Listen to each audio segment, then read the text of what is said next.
திருச்செங்கோடு பகுதியில் இருக்கிற ஒருத்தர் தான்.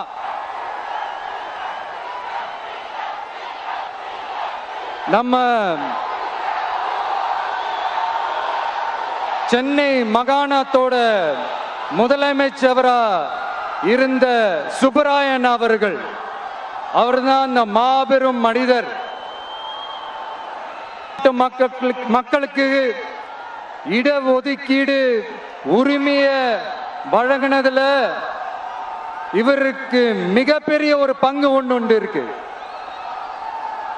அதுதான் இந்த கம்யூனல் GO 1071 அதை கொண்டு வந்து பட்டியலின மக்களுக்கும் பிற்படுத்தப்பட்ட மக்களுக்கும் இத வழங்கினார். அதனாலதான் அவரு முதலமைச்சரா பதவியேற்றதுக்கு அப்புறம் முதல் தமிழர் அப்படின்ற அந்த பெருமையோட சொன்னது மட்டும் இல்லாம இதே நாமக்கல்ல அவருக்காக ஒரு மணிமண்டபம் கட்டுவோம்னு வாக்குறுதி நம்பர் 456 கொடுத்தது யாரு?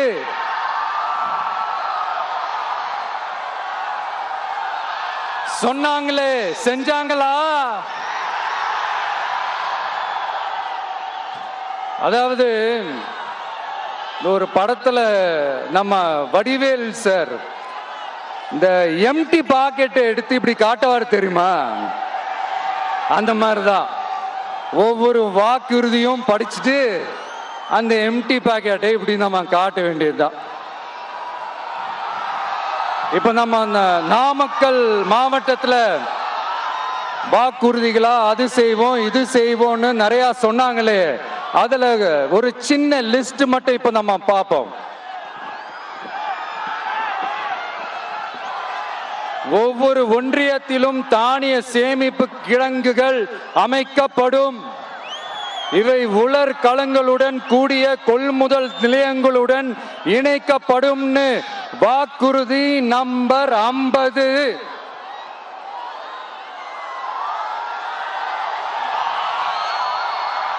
கொப்பரை தேங்காயை தமிழக அரசே கொள்முதல் செய்யும். அதிலிருந்து தேங்காய் எண்ணெயை உற்பத்தி செய்து நியாய விலை கடைகள் மூலம் விற்பனை செய்ய நடவடிக்கை எடுக்கப்படும். வாக்குறுதி நம்பர் 66.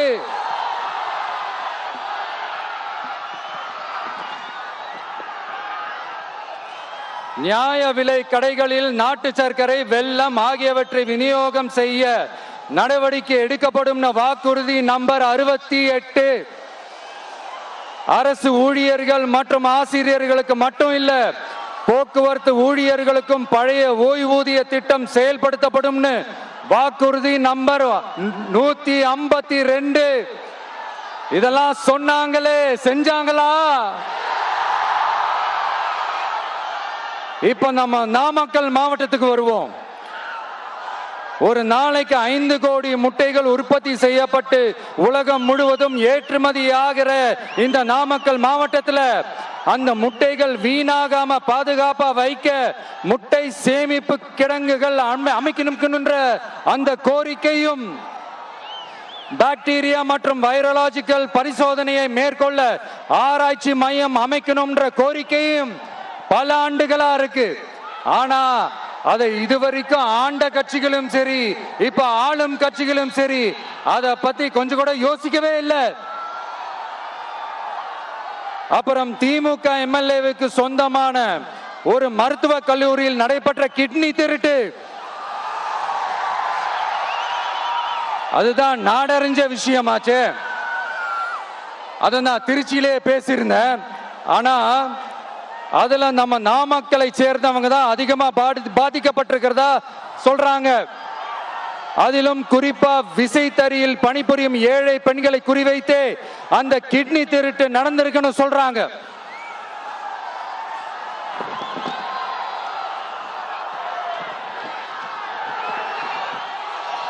இதுல ஈடுபட்டவங்களை யாரா இருந்தாலும் நம்ம ஆட்சி அமைஞ்சதும்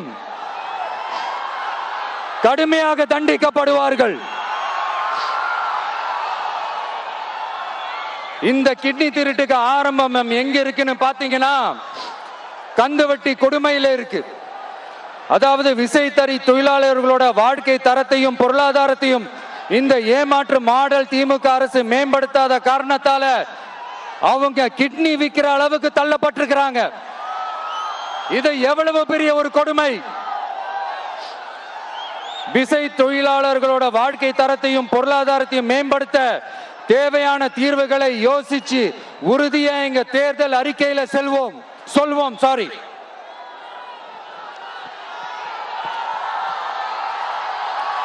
நான் இந்த சுற்றுப்பயணத்துல எல்லா ஊருக்கும் போகும்போது ஒரே விஷயத்தை தான் மக்கள் ரிப்பீட்டடா நம்ம கிட்ட சொல்றாங்க. அடிப்படை சாலை வசதி, குடிக்க நல்ல குடிநீர், ஒரு நல்ல மருத்துவ வசதி இல்ல, நல்ல டாக்டர்ஸ் இல்ல, பெண்கள் பாதுகாப்பு. இதத்தான் அவங்க கேட்கிற இந்த அடிப்படை விஷயங்கள். அவங்க பெருசா எதுவுமே கேட்கறது இல்ல. என்னப்பா இந்த விஷயம் எங்க போனாலும் கேள்வியா கேட்கிறாரு. இவர் வந்தா என்ன செய்வாருன்னு கேட்டதுக்கு 2 இடத்துல அதுக்கான விளக்கத்தை ஒண்ணு சொன்னோம். கல்வி, ரேஷன், மருத்துவம், குடிநீர், அடிப்படை சாலை வசதி, மின்சாரம், போக்குவரத்து, பெண்கள் பாதுகாப்பு, சட்டம் ஒழுங்குன்னு இந்த மாதிரி அடிப்படை விஷயங்கள்ல எந்த சமரசமும் இல்லாம கரெக்டா செய்யப்படும்னு சொன்னோம். இதத்தானே எல்லாரும் சொன்னாங்க. அதே தான் இவரும் சொல்றாரு. இவர் என்ன புதுசா என்ன சொல்லிட்டாரு? புதுசா எதுவுமே சொல்லலையே.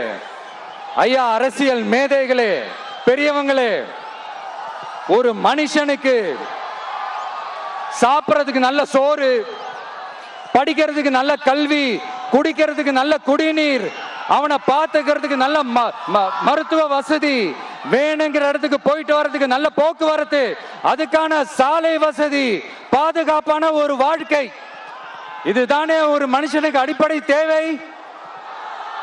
இன்னைக்கும் இது நம்ம எல்லாருக்கும் இது தேவைதானே. அப்புறம் அதை சரியா செய்வோம்னு சொல்றது தானே சரி. அதனாலதான் சொன்னோம், எது நடைக்கு சாத்தியமோ, எது உண்மையோ அது மட்டும் தான் சொல்லுவோம், அதை மட்டும் தான் செய்வோம். இந்த திமுக மாதிரி பொய்யான வாக்குறுதிகளை எப்பவுமே கொடுக்க மாட்டோம்.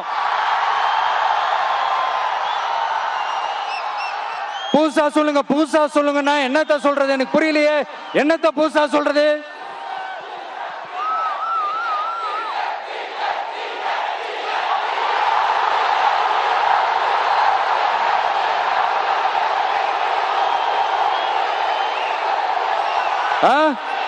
புதுசா என்னப்பா சொல்றது? செவ்வாய் கிரகத்துல ஐடி கம்பெனி கட்டப்படும், காத்துல கல்வீடு கட்டப்படும், அமெரிக்காவுக்கு ஒத்தடி பாதை போதப்படும், வீட்டுக்குள்ளே ஏரோப்ளேன் ஓட்டப்படும். இந்த மாதிரி அடிச்சு விடுவோமா? நம்ம சிஎம் அவர்கள் அடிச்சு விடுவாரு, அந்த மாதிரி அடிச்சு விடுவோமா?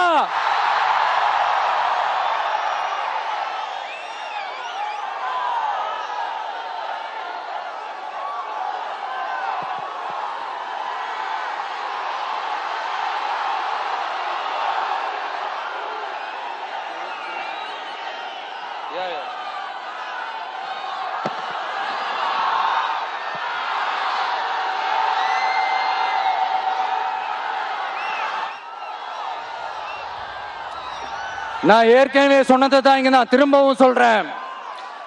ஒண்ணு, இந்த பாசிச பாஜக அரசோட எப்பவுமே நாங்க ஒத்து போக மாட்டோம். ஒண்ணு. ரெண்டாவது, இந்த திமுக அரசு மாதிரி அண்டர் கிரவுண்ட் டீலிங், மறைமுக உறவுக்காரர்களா இந்த பாஜகவோட எப்பவுமே நாம இருக்க மாட்டோம். 2. மூணாவது, மூச்சுக்கு 300 தடவை அம்மா அம்மா அம்மான்னு சொல்லிக்கிட்டு ஜெயலலிதா மேடம் சொன்ன அந்த விஷயத்தை டோட்டலா மறந்துட்டு ஒரு பொருந்தா கூட்டணியா ஒரு கூட்டணியை ஒண்ணு அமைச்சுக்கிட்டு கேட்டா தமிழ்நாட்டோட நலனுக்காக இந்த பாஜகவோட கூட்டணி வச்சிருக்கோம்னு சொல்லிக்கிறாங்களே, அவங்கள மாதிரியே நாம இருக்க மாட்டோம்.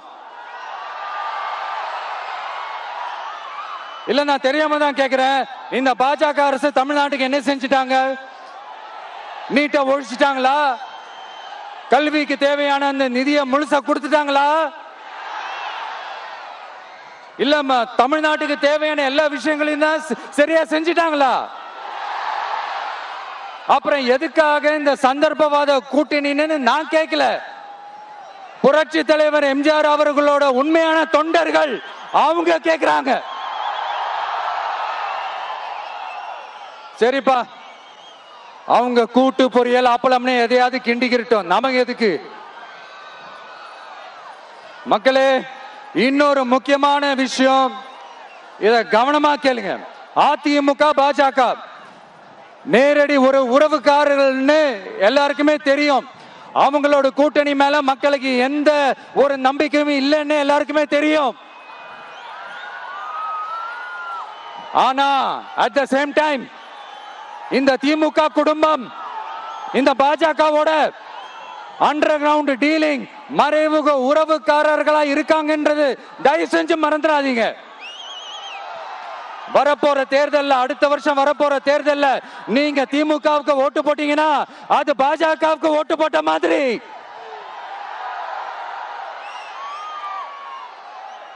வெளியில அடிச்சுக்கிற மாதிரி அடிச்சுப்பாங்க, ஆனா உள்ளுக்குள்ள வேணாம். மக்களே ஜாக்கிரதை, யோசிங்க.